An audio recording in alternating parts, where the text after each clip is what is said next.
Hello once again, everybody. Thank you for joining me in the Bettor's Box. It's BangTheBook.com's MLB betting podcast for Monday, July 15th. I am your host, Adam Burke. This and every edition of the Bettor's Box presented by our friends over at DSI Sportsbook. BTB and the number 200 is that promo code. 100% deposit match bonus up to $500 for the sportsbook. 100% deposit match bonus up to $500 for the live casino at BetDSI. It's only a game until you bet it. And you know what? We're under 40 days away from the college football season. NFL coming shortly thereafter. Last year, DSI doing some fantastic contests. They had the Cappers Cup, which was basically like the Super Contest for the NFL. You pick 5 games against predetermined spreads that were posted, I believe, on Wednesday over there. Had a Streak Survivor contest, had a Pick'em contest, all kinds of good stuff going on during the football season over at DSI Sportsbook. So it's a good time now to start looking around, finding those new places for you for the upcoming football season, looking for good bonus offers, looking for bonus offers with low rollovers, looking for lots of different deposit options, stuff like that. And, of course, looking for other perks like contests that you can get in, like reward systems, stuff like that. So a lot of those good things available over at DSI Sportsbook. But now is a very good time to be on the lookout with the football season rapidly approaching. Monday, Thursday format here with the Bettor's Box, as you know. Today is Monday, so we'll do a Monday Mailbag segment at Skating Tripods on Twitter or Adam at bangthebook.com via email. My daily MLB picks and tips piece has been updated for today. Couple of games I like on the Monday card. We've got all 32 NFL teams previewed from a season win total standpoint. We've had some great college football content on handicapping the new head coaches, my thoughts on home field advantage, some thoughts on teams like Michigan and Clemson. My power ratings will be done today or tomorrow, so I'll be able to post my initial round of power ratings here. Then obviously as we get closer to the season, we'll kind of tinker with those a little bit. But once I get my power ratings up, we'll start doing some college football season win total stuff. We'll start kind of looking for some different betting angles to check out in the college football betting market. Again, just about, a month and 9 days or so until that college football season gets underway on August 24th. I'll talk about the Open Championship at, Royal Portrush in Northern Ireland with Brian Blessing on tomorrow's edition of Bang the Book Radio. We'll do a football pod on Wednesday. Not sure who's going to be on that yet, but I'll start reaching out to some of our regular guests to get them on the show for Wednesday, probably talking college football, I would think at this point in time. Bettor's Box Thursday, UFC on Friday with Christian Pina. So it'll be a busy week here on Bang the Book Radio, really ramping up in advance of the football season overall. So lots of stuff coming your way here on Bang the Book Radio as well as over at bangthebook.com. All right, so we'll chat here with our regular format for the Monday show. We start with the Monday Mailbag segment. Then we go into Beyond the Box Score. Down the lines, I'll give you a pick for Monday night's action and then preview a handful of series coming up here this week. So let's go ahead and dive in to this edition of the Bettor's Box. And we start with a question from Mike via email. Says, I've heard you talk a lot about scraping lines in baseball. I've tried to do it early in the morning around 6 a.m. using pregame's odds tracker, but seem to get burned more often than not. For example, I saw Cleveland last night opened minus 205 and had moved down almost 20 cents. I took Detroit plus 168. The line has moved back to Cleveland minus 200. What am I doing wrong? Do I need to get the overnights? Am I monitoring the line moves wrong? For example, do I follow the money or ticket percentage rather than the actual line move itself? Any insight on this is greatly appreciated. Now, arbitrage, scalping, middling, it's not an easy thing to do. So I think that, if you are somebody starting out trying to do some line scraping, it is a challenge. First and foremost, what you need to know is what direction that line is going to move. The morning of the game is too late for these things. It has to be overnights. It has to be before some of the value is extracted from that line by the quant and modeling crowds that are putting together systems that give them a betting line for that game. And then they will bet accordingly based on how far their number is off from the market. So you have to get in on these things early. The day of the game is not the right time to do it. You have to do it with the overnights. I know overnights are posted as early as 3 or 4 o'clock over at BetOnline. They are very low limits, but others start to follow suit then. You get some copycats out there that put together lines, stuff like that. By morning, it's just too late. You can't follow a line move. That's called chasing steam. When a line moves down and then you play on that side, that's really not the way that you want to go about trying to scrape, trying to do arbitrage. You want to get these things early when they're still in their infancy before the market starts to take advantage of some of those prices that are out there. So this is a day before type of thing that you want to be looking for. It's as much different from something like, say, the football market where you've got these lines bet into for a week. You really want to try to get these the day before. Now, obviously, there's some inherent risk involved in that. For example, Mike Trout leaves yesterday's game for the Angels. Mike Trout may not play tonight. So if you're getting an overnight price, you don't know if Mike Trout's going to be in there. And, when you look at specifically here, Monday to Tuesday, Tuesday to Wednesday, something like that, the games haven't been played. Usually on Sundays, the overnight lines won't come out until most of those games have already been completed because they're all day games.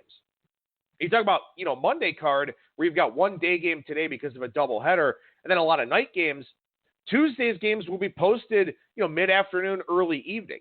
So there is some risk involved in terms of injuries, in terms of bullpen usage, things of that sort. But if you want to get out there and try to get the best line value on these games, to give yourself the chance to middle and scalp, you've got to do it with the overnights.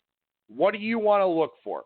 Well, you want to look for ERA to FIP and xFIP discrepancy. Again, I talk about this all the time in the Down the Line segment. High ERA, low FIP, money's probably coming in on that guy. Low ERA, high FIP, money's probably coming in against that guy. xWOBA, expected WOBA over at Baseball Savant. Now, something that's important to consider here, I've talked about xWOBA a lot, and I've talked about xWOBA line moves, but I think something I haven't addressed enough is that xWOBA is largely a descriptive stat. It's not as predictive of a statistic as a lot of the other metrics that are out there, but still, xWOBA and the Baseball Savant StatCast data incorporated into the systems for a lot of modelers out there, which is why xWOBA does drive line moves in the marketplace. One more you want to look at. This one's very easy. Go to Fangraphs. Look at left on base percentage. A low left on base percentage in the 60s is probably a guy that's going to take on some money. A high left on base percentage in the 80% range, 85% range, that guy's probably going to get faded. Somebody like a Mike Minor that we've seen money come in against with regularity here over the course of the season. So those are three things that you really want to look at closely. ERA to FIP and xFIP discrepancy on the positive or negative side. xWOBA, left on base percentage. Those are three early telltale signs of where money is expected to come in a lot of these games. And you want to be at the forefront of the line move. You don't want to be taking a price that's 20 or 25 cents lower than where it opened because it's not going to keep coming down. Typically what we've seen this year, a maximum of a 25 to 30 cent line move, it either stays there or we get the buyback on the other side. So, and you want to be at the forefront. You want to be one of the people that gets that number before it moves all the way down, kind of bottoms out, then you get that buyback. So, I don't think that looking at money or ticket percentages are that big of a deal early in the line. I don't think that they matter as much with baseball because of the lower volume, at least to me. Those are my thoughts on it. Really, it's about the starting pitchers and the indicators that are there. So let's look, for example, here. I'm guessing on some overnight line moves from Monday into Tuesday. I think money comes in on the San Diego Padres. You've got Chris Paddock going for the Padres against Jordan Yamamoto for the Marlins.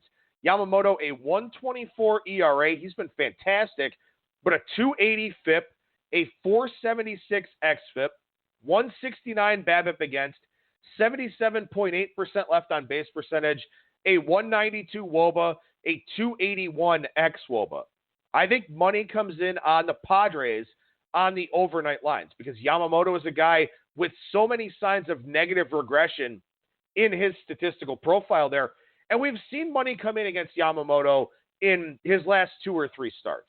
the market is actively looking to fade him. I would expect that to be the case again going into tomorrow's game. Now, obviously, it's hard to love the Padres, hard to love laying big numbers with the Padres, but Yamamoto is a regression candidate. Paddock, a guy that the market is pretty high on overall. So the Padres will likely take money on the overnights. So, again, when I talk about overnights, some places post them as early as 3 or 4 o'clock in the afternoon, BetOnline being the primary one that does that. Money will come in on the Padres, I think, in the early going. We'll see if we get that Yamamoto and Marlins buyback after that line kind of peaks. I don't know if that will be the case. Obviously, we'll have to see how high the market goes with that number. But Yamamoto is a regression candidate. So I do think that's a line that goes up on the Padres, and I don't know to what degree we'll see the buyback. Also, an overnight move where you can get out in front of it, I think, here from Monday into Tuesday, the Chicago White Sox. They'll send prospect Dylan Cease to the mound against Glenn Sparkman for the Royals. Now, we've actually seen Royals money come in today against Lucas Giolito. It's pretty interesting. The White Sox, an overachiever in the first half, based on those alternative standings metrics I talked about on Thursday. The Royals, an underachiever based on those metrics. But you've got Glenn Sparkman on the mound. Sparkman, 357 WOBA, 376 xWOBA, 518 ERA, 591 FIP, 559 xFIP. I think when you look at Glenn Sparkman, I would say that the market probably considers him a bottom 5 starting pitcher in baseball. When you get starters that are really, really, really awful, the market does bet against them on the overnights. So I think the White Sox will see a line move up on the overnights. And obviously, of course, we'll have to wait and see if we get that buyback like we've gotten so many times here over the course of the season. Another person I expect to take, or another team I expect to take some money here, the Giants, with Drew Pomeranz on the mound. Now, this is a difficult spot for Pomeranz in Coors Field, but he's got a 397 WOBA against with a 353 xWOBA. We've seen money come in on Pomeranz and the Giants in some of his recent starts. I think that's the case here again going into Tuesday with Peter Lambert on the mound for the Rockies. Now, Lambert's also a big xWOBA regression guy, but it's pretty clear that Coors Field is a big-time challenge for him. The Giants with that very good bullpen. They didn't take money against the Brewers. Maybe the market looking to fade the Giants here, but Pomeranz with that 44-point gap between WOBA and xWOBA, a guy that could take some money going into Tuesday. And then finally, Walker Buehler and the Dodgers are going to take money against the Phillies on Tuesday. It's Vince Velasquez going for the Phillies. The Dodgers are in a difficult situational spot with the early morning arrival on Monday morning after that game against the Red Sox. But Walker Buehler is on fire right now. He's figured it out. And one of the things that you will notice in the marketplace, when elite-level starting pitchers get it going, they take money. Chris Sale took money a lot. Garrett Cole takes money a lot. Justin Verlander, even with the home run issue, takes money a lot. Walker Buehler will take money on the overnights here for that game against the Phillies on Tuesday as well. No matter how big that line is, I do think that line gets steamed up a little bit. So again, if you want to try to scrape and middle, it's a very hard thing to do. You have to be sure where that line is going. Because once it starts to move, you've already lost your value on it. And that's kind of the situation that Mike fell into here with this Indians and Tigers game. You've got to get it at the best of the number, not the worst of the number. And that was kind of the case there with that situation with that line on Cleveland coming down, then going back up. You get that buyback. Also, Adam Plutko, not bad against right-handed batters. Detroit, very right-handed heavy. So I think that's why we kind of see some of that buyback on Plutko for tonight. But again, ERA to FIP and xFIP discrepancy, xWOBA, left on base percentage. And then just a feel for the market, having an understanding of the guys that the market regularly bets against. You know, we're seeing money come in against Yamamoto with regularity. We're seeing money come in on Pomeranz. You know, there are guys that the market just likes a lot that the odds makers don't really catch up to. And so that's where you kind of get, like Jordan Lyles, for example. The market hates Jordan Lyles. Money coming in against Lyles on Saturday. It's happened a lot. There are guys that the market just does not like. And those are the ones you want to hop in on with those overnight lines in the afternoon when they get posted, because you have a really good idea of which way that line is going to go. So keep an eye out for that. Keep an eye out for, the guys that regularly get bet on or bet against, like a Yamamoto for tomorrow, I think the Padres do take money. That is a mover, and I don't know if that buyback happens to come through. So, and if you want to try to do arbitrage, scraping, middling, whatever you want to call it, that's the important thing. You want to get out in front of the numbers, be somebody who's at the forefront of the market, and not steam chase. Don't take that lower price, because that's where you're going to wind up with a ticket that doesn't have a whole lot of equity to it. All right, so let's go beyond the box score here. Let's talk about the Twins taking 2 out of 3 from the Indians. And, the Indians really fumbled away Friday's game. They had a lead in the late innings, had some defensive miscues, had a tough call overturned by replay in the replay system. Not kind to the Indians at all in this series. They did salvage the Sunday game despite 2 blown calls on replay, a couple hit-by-pitch calls that just were not hit by pitches. There were some interesting things about this series. It felt like the Twins did just enough. They got the big hit when they needed it. They got the big out when they needed it. Felt like they did just enough to win this series. And also, Rocco Baldelli managed circles around Terry Francona. Baldelli, in Game 1 on Friday, goes to Trevor May in the 4th inning in a very high-leverage situation. The Indians had already scored 3 runs. Francisco Lindor was coming to the plate with a couple guys on, and he goes to Trevor May. Brilliant managing. There are very few guys in Major League Baseball that would have made that decision to go to a primary setup man in the middle innings. But it stopped the Indians from scoring. They didn't score another run, gave the Twins a chance to come back and win that game. Excellent hook on Kyle Gibson, who did not like it at all. But he made the right call there, made the right call pulling Jake Odorizzi when he got into trouble in the 6th on Saturday. Rocco Baldelli was fantastic in this series. I don't think Terry Francona was. I think his bullpen got some big outs, but leaving Adam Simber in to face a lefty to lead off an inning, lefty hits a double. Simber got out of it, but that's just a bad managerial decision there as well. I just thought that, when your season, I'm not going to say your season is on the line, but that was a huge series that you played. Brad Hand pitched once. I don't know how you don't use Brad Hand on Friday or on Saturday. One of the things I think managers really badly mismanage over the course of a game is keeping a game close. There is value. There is equity in being down by a run and staying down by a run. The Indians don't go to Brad Hand on Saturday. All of a sudden, a 1-run deficit becomes a 6-2 game, and you don't have a chance at that point. In today's Major League Baseball, where guys are hitting home runs left and right, hitting home runs on breaking balls out over the plate that they kind of one-arm swing at, if you can keep a game at 1 run, you do it, man. You have to do it. And to not use Brad Hand in either of the first 2 games was managerial malpractice from Terry Francona as far as I'm concerned. You have to keep games close. You have to keep games within striking distance. And also, too, give Baldelli credit. Taylor Rogers had a multi-inning save on Friday. 6-2 game on Saturday. You know what Baldelli does? Goes right back to Taylor Rogers and says, I want to end it right here. And they did. Baldelli was an all-star manager in this series. Francona was not. Francona is not a good manager in in-game situations. He is not a good tactician. And we saw the difference here. Baldelli getting his team to a series victory with the decisions that he made on Friday.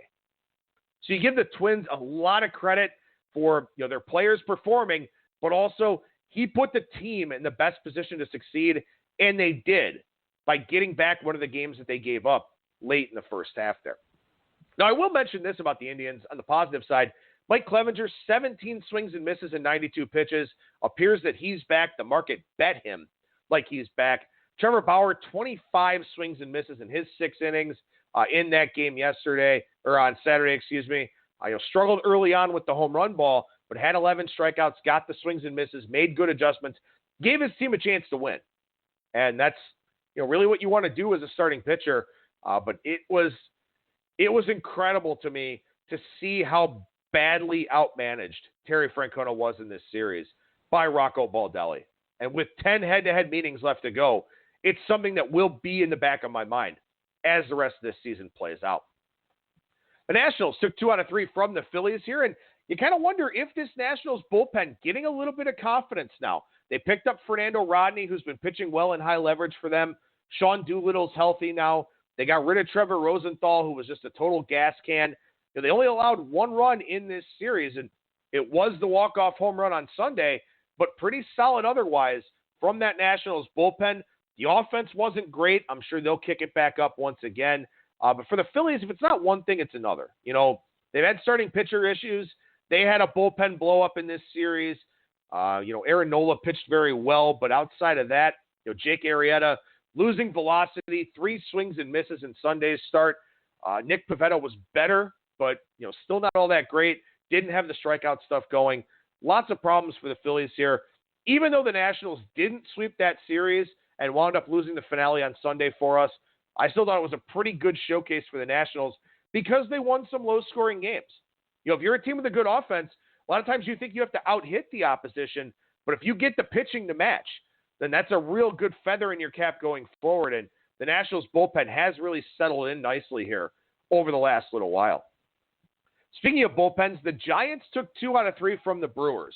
Josh Hader gave up 2 home runs on Friday. Matt Albers gave up a grand slam. Then Albers got rocked again on Sunday.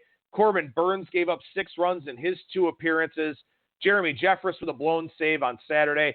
The Brewers have major issues, man. When you're a team predicated on your bullpen, and that's the area that starts to falter, that's a big deal. The Brewers are built in such a way that their starters go 4 1/3, 4 2/3, 5 innings, maybe 5 1/3, and that's it. The bullpen has to be good. And the bullpen for the Brewers has not been good here really all of this season.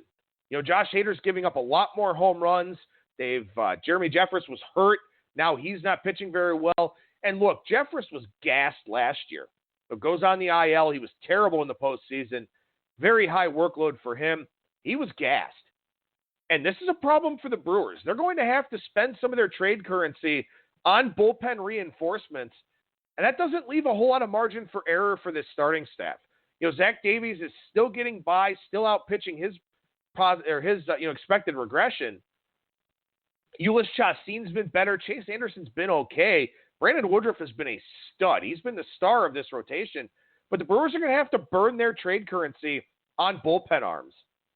And they're going to have to do it at the expense of not improving this starting rotation. So I'm very worried about the Brewers the rest of the way here.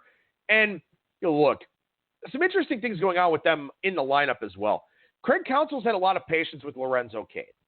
And I get it. Lorenzo Cain is a veteran guy. He's been a very consistent hitter for the most part. But at the top of the order, a .252 average, .311 on base, .356 slugging percentage, that's not getting it done. And Christian Yelich has carried this team offensively.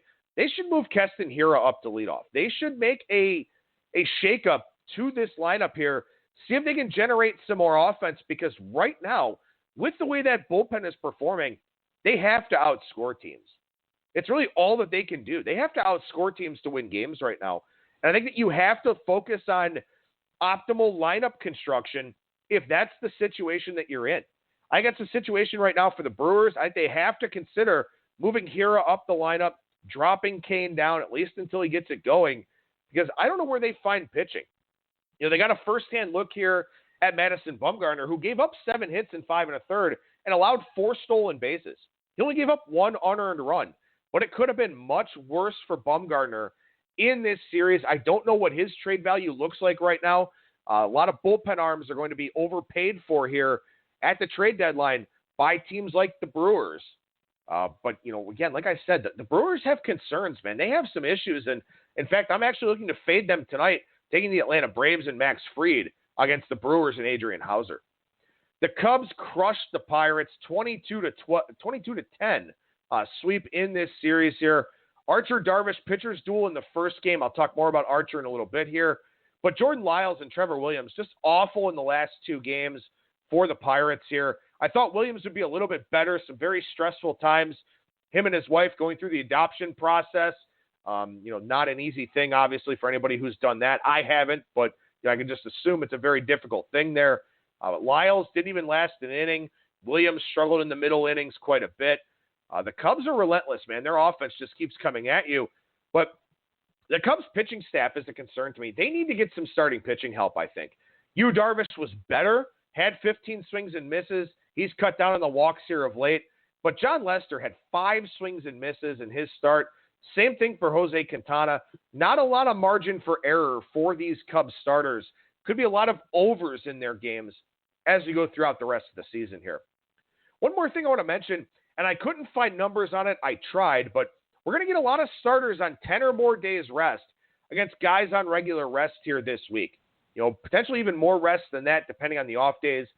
Be very wary of these guys.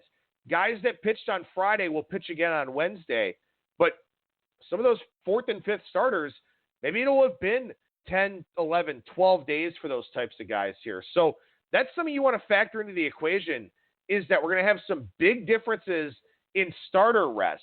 Guys that had a chance to shake off the rust against guys that haven't. Could be some good opportunities here this week. And, of course, I'll talk about those in my MLB picks and tips piece as we go forward here. All right, so let's go down the line. Let's talk about some line moves dating back to the weekend and then also some line moves for today. Friday, we saw money come in on Yu Darvish, a fade of Chris Archer. Archer quoted in a lot of different publications here over the All-Star break, talking about how he needs to get back to being himself. The Pirates, with their ideology on defensive shifting, they try to get a lot of sinker ball guys, a lot of two-seam guys. Archer's not that guy. Archer's a four-seam fastball guy with heavy slider usage, maybe mix in an occasional changeup, something like that. But Archer talked a lot about getting back to himself, the contrast of styles between what the Pirates want to do and what he wants to do. We'll see if Pittsburgh gives him carte blanche, but he pitched very well, struck out 10 in his 6 innings there on Friday. Maybe Archer, a guy that we don't want to look to immediately fade in the interim here as he's kind of getting back to being himself and sort of finding that identity that got him to where he was with the Tampa Bay Rays.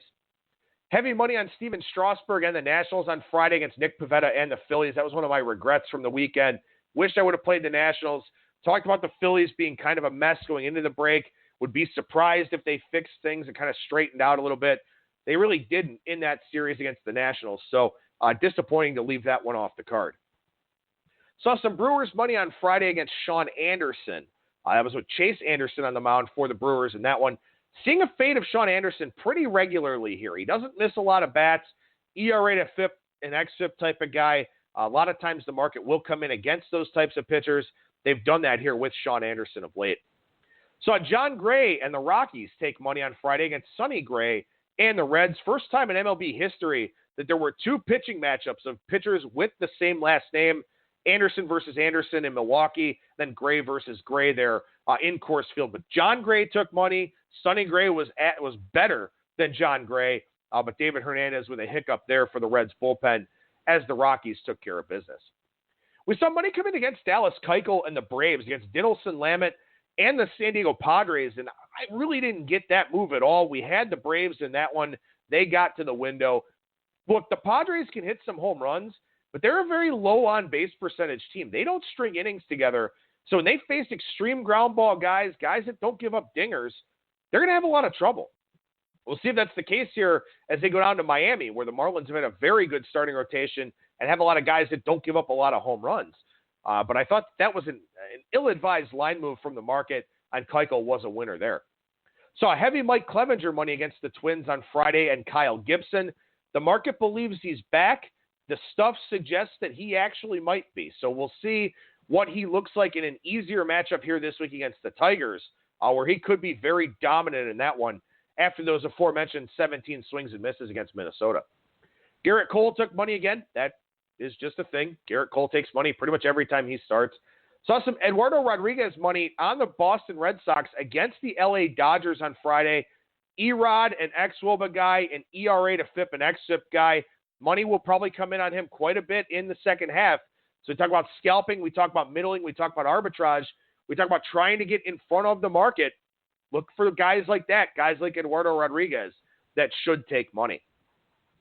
Saturday, we saw some John Lester money hit the board against Jordan Lyles. And once again, money against Jordan Lyles has been a regular thing over the last little while, and that money has been proven right of late. Lyles was pretty good early on, then got hurt, spent some time on the IL.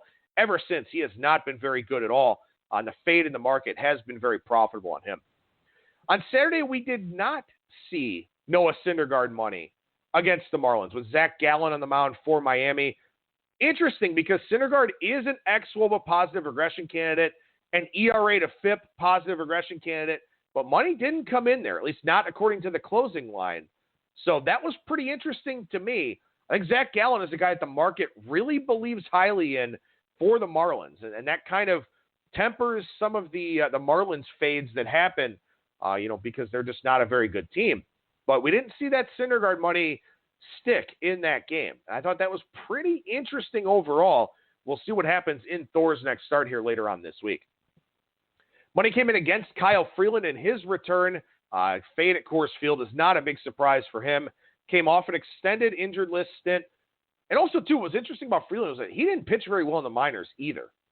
And came back up and just looked like he hadn't missed a beat in terms of how bad he was before going down to the minor leagues. So not a big surprise to see money come in against him. I would expect that in most of his Coors Field starts, money will come in against him. Didn't see a Julio Teheran fade against San Diego. So we see a fade of Dallas Keuchel, but we don't see one of Teheran with Joey Lucchesi on the mound. That was surprising to me. Teheran's a little bit more of a fly ball type of guy.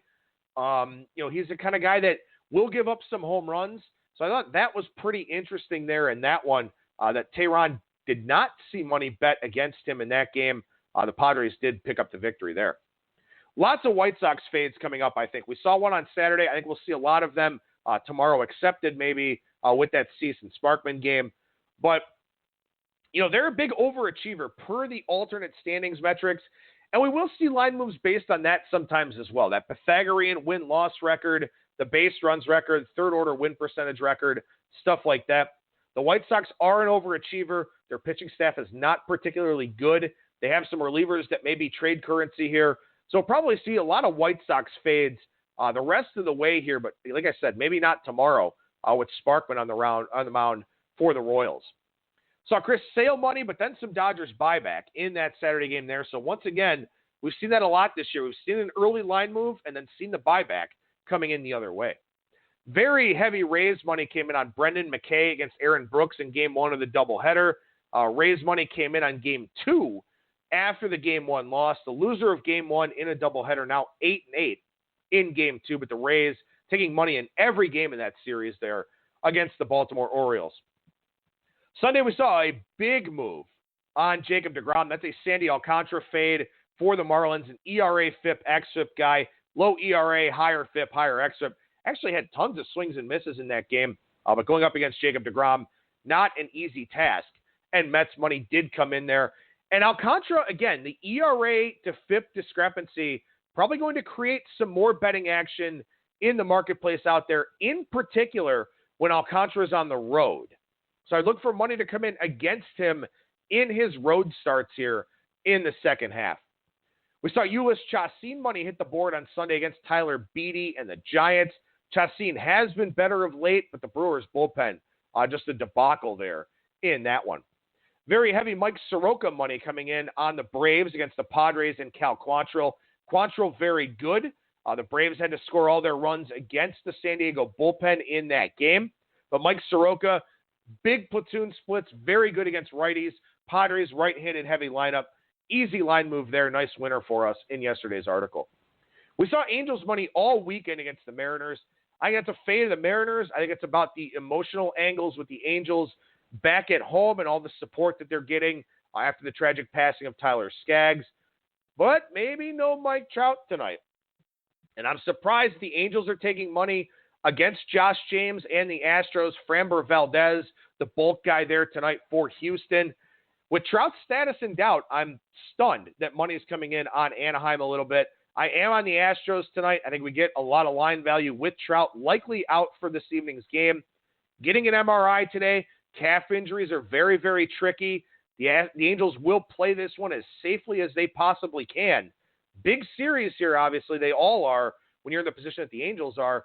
But I think with Trout likely out, that line should be on the move. So I'm on the Astros tonight, looking for some closing line value, but also Josh James making some adjustments, pitching a lot better, a guy that I think is a little bit undervalued here for tonight's card. Also on Monday, seeing money on Clayton Kershaw and the Dodgers. The thing to me is that this is a bad situational spot. Dodgers played almost a 6-hour game last night in Boston on Sunday Night Baseball. Then they got to fly down to Philadelphia, about a 90-minute flight. A bad situational spot for them, but the market not big fans of Zach Eflin or the Phillies, who obviously, as we talked about many times over, did not play particularly well heading into the All-Star break. Kyle Hendricks and the Cubs taking money tonight against Luis Castillo and the Reds. I wrote a lot about Castillo in my picks and tips piece over at bangthebook.com, so please go and check that out. But as a Cliff Notes version of my write-up there, he has an historically low batting average on balls in play with his ground ball rate, very high left on base percentage, high walk rate, which isn't great going up against the Cubs. I agree with this line move here tonight, but you can read more about Castillo over at bangthebook.com. Money coming in against the Cardinals tonight and Miles Mikolas. That's on Joe Musgrove. Joe Musgrove, 64.9% left on base percentage. So get a positive regression candidate there because of that low strand rate below 65%. And once again, as I mentioned, money coming in against Lucas Giolito tonight against the Royals. Pretty eye-opening there with Jake Junis on the mound. But again, this just speaks to the lack of confidence in the White Sox, who were one of the biggest first-half overachievers based on those alternative standings metrics. All right, so what am I looking for here for the week ahead? Well, let's start with the Rays and Yankees. Blake Snell, James Paxton tonight. To be determined officially for the Rays tomorrow, but I think it's Ryan Stanek and Jalen Beeks in that one. CC Sabathia going for the Yankees. Yanni Chirinos, Domingo Germán on Wednesday. I would expect a Yankees line move, probably a substantial one at that on Wednesday. And then Charlie Morton, Jay Happ on Thursday. Could see a Rays line move there. Morton very good against righties. Jay Happ terrible at Yankee Stadium. So you could see some Rays love in that game on Thursday. The team split right before the break. The Rays are a positive regression candidate per the alternative standings metrics. So we'll see how this one plays out.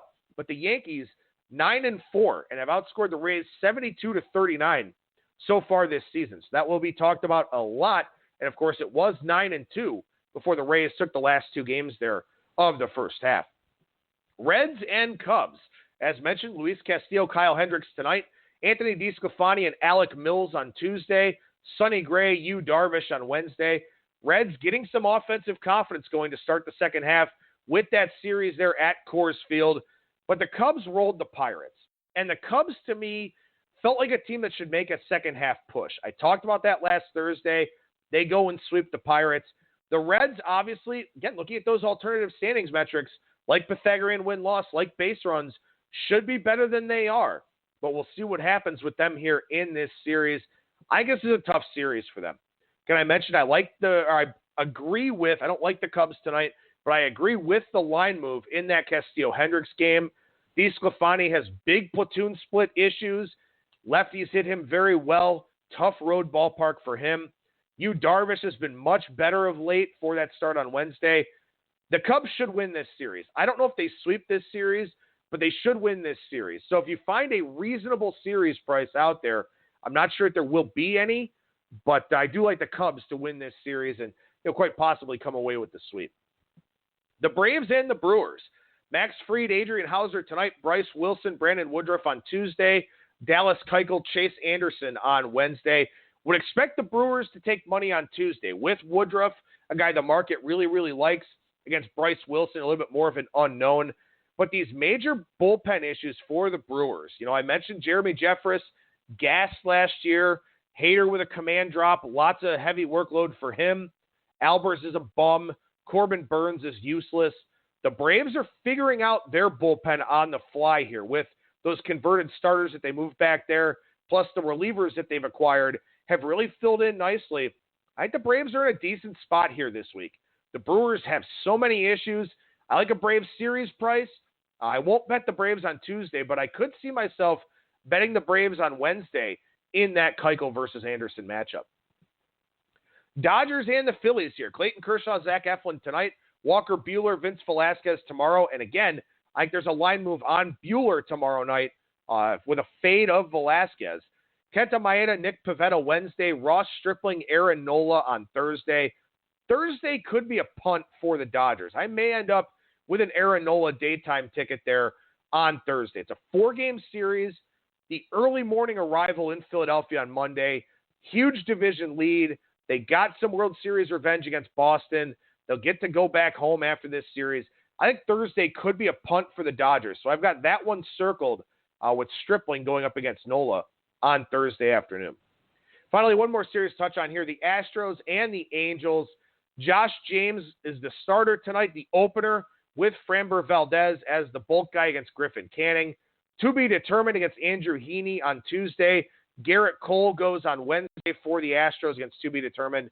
Wade Miley and Matt Harvey on Thursday. Look, the Angels are making a push, and I have the utmost respect for how they've conducted themselves since the death of Tyler Skaggs. You know, they really stepped up and played well in the first game back against the Rangers on Tuesday. They hung in there nicely against the Astros heading into the weekend. But they just played the Mariners, and the Mariners suck. The Mariners are terrible. The Astros are not. So I think there could be some value on the Astros here in this series this weekend, and I do like them tonight. Feels like the Angels are just a little bit overvalued. They're not a very good team. You know, I give them credit for hovering around 500. When you have the best player in baseball, you can do that. But they're not a very good team. They're not a very good pitching staff. And their pitching depth took a hit with Tyler Skaggs' death. So I'm just not a big believer in the Angels here as we go forward. You know, I bet their season win total under with the adjusted number at the second half. I think this is a bad series for them. I really do. I understand that there's a lot of emotion going on, and they can rally around that. But the Astros are not the Mariners. You know, the Astros are not a Rangers team that overachieved very much in the first half. So I think the Astros here this week. And, you know, I don't want to sound cold and heartless about that, but I think the Astros are in decent shape here, especially with how they struggled in that first series coming out of the All-Star break. You know, they want to be high octane. They don't want to take their foot off the gas pedal because they want home field advantage in the American League. And I don't blame them for that. And they can get it. You know, they can go out there and get it. So I think if they're a team that, you know, they want to keep playing, I think they're still focused, unlike some of these other big division leaders out there, to where I don't think you see the Astros take nights off. And I think that they play very well here in this series. Tuesday, we'll talk Open Championship with Brian Blessing. Wednesday, we'll talk some college football. Thursday, another edition of the Bettor's Box. Friday, UFC, and a lot of great content going on over at bangthebook.com right now. Big Ten Watto with 3 excellent tennis previews for us. It's a busy week in the tennis world. We'll have Open Championship stuff over at the website.